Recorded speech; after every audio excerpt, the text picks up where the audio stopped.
Good morning and welcome to Morning Movie News, where the theme for today's episode is how we'd like Hollywood to work versus the reality of how it works. With the exception of the second story, that's just a fun, interesting story. Well, actually not. There's even a scandal embedded in that one. All right, so let's get started. Now, the first story of the day is about Stranger Things on Netflix, which is doing extraordinarily well.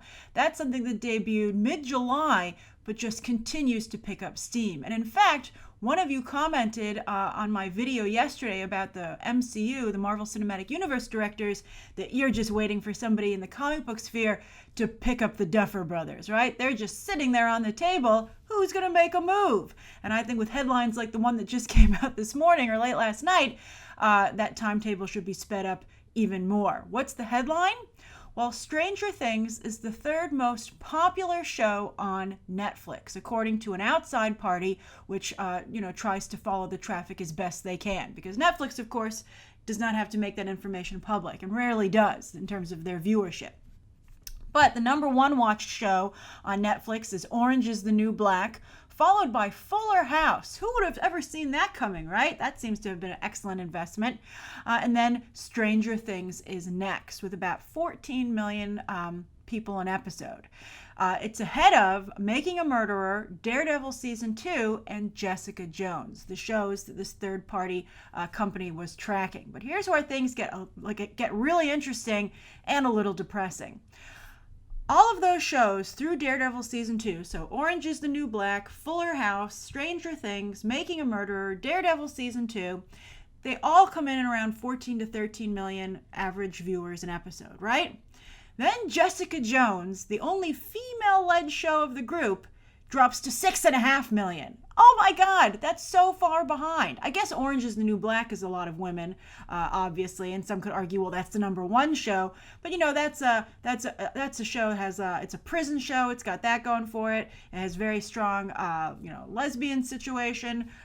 Say what you will about that not only creating a strong cult fan base, but maybe guys being more into that. But with Jessica Jones, very small numbers. And I'm curious to see, I hope this company continues to track this, where The Get Down would stand on this list and Luke Cage, which, like Jessica Jones, don't feature, I guess, again, not Orange is the New Black, but don't have strong white male characters in the lead. And it really shows, again, that as much as Hollywood is trying to change, you can't argue with results, right? So I'm curious as to what you think the breakdown for this is.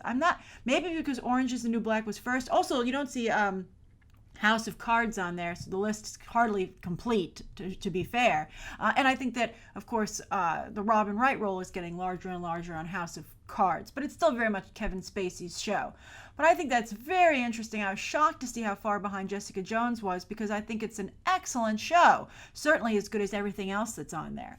So I was very surprised indeed. And for all the attention that Stranger Things has been getting, The Get Down has not gotten that same amount of attention, even though I don't think it's as good as Stranger Things, but it's very good. It's certainly as good as Daredevil Season 2 or Fuller House, but I would say definitely as good as Orange is the New Black, but not getting that same level of attention. So these audiences need to grow, and also you need to get the people who are watching this other stuff to cross over and watch Jessica Jones, The Get Down, and Luke Cage. There's a block there that needs to be torn down if we're going to get more and more content. Unless, these distributors are willing to distribute something that doesn't do as well, if they're willing to take the hit, for diversification's sake, but they can't keep doing that forever. Eventually they have to the viewership numbers have to go up, just as the box office numbers have to go up. So it's a crazy situation. All right, so that's the first story of the day.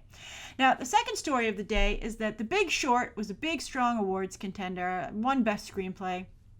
It's a really good movie, actually. If you haven't seen The Big Short, it's depressing as hell, but it's very good.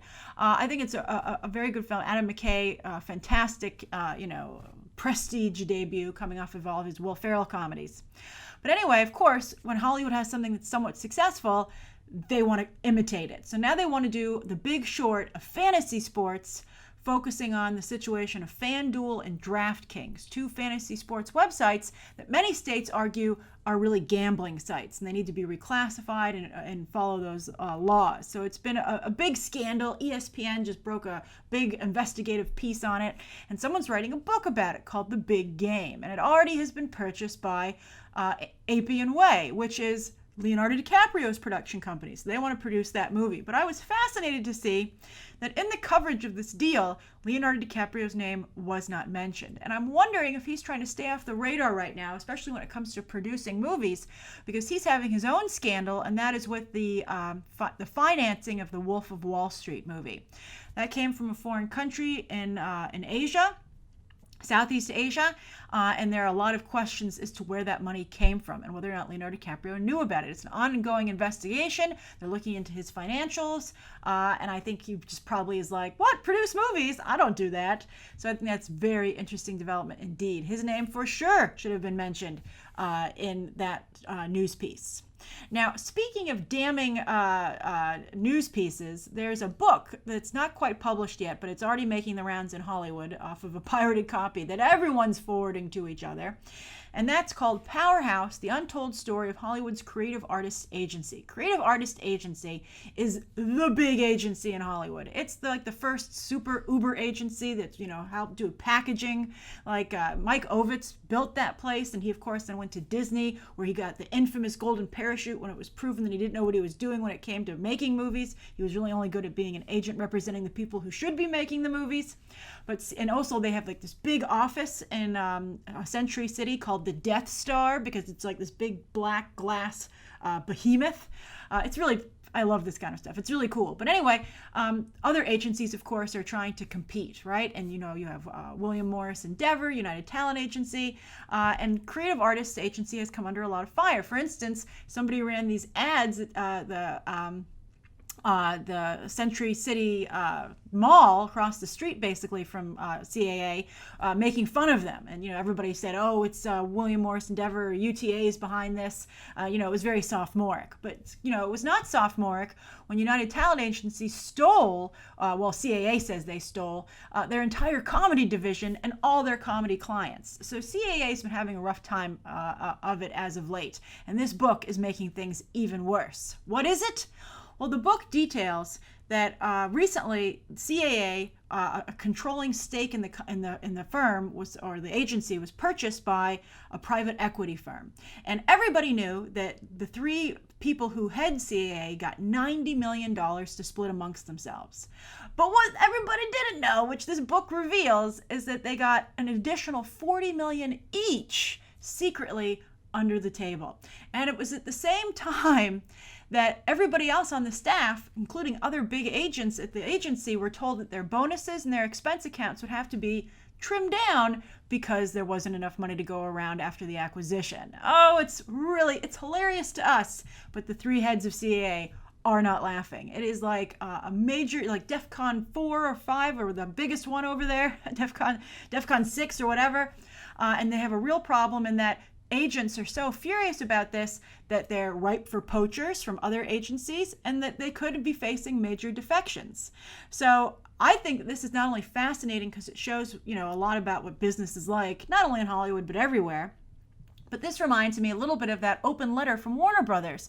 To Warner Brothers from that, former employee that came out the second weekend of Suicide Squad's release, talking about how Kevin Tsujihara says he wants to create this artistic mecca, but the mistakes that those artists are making are costing people their actual jobs.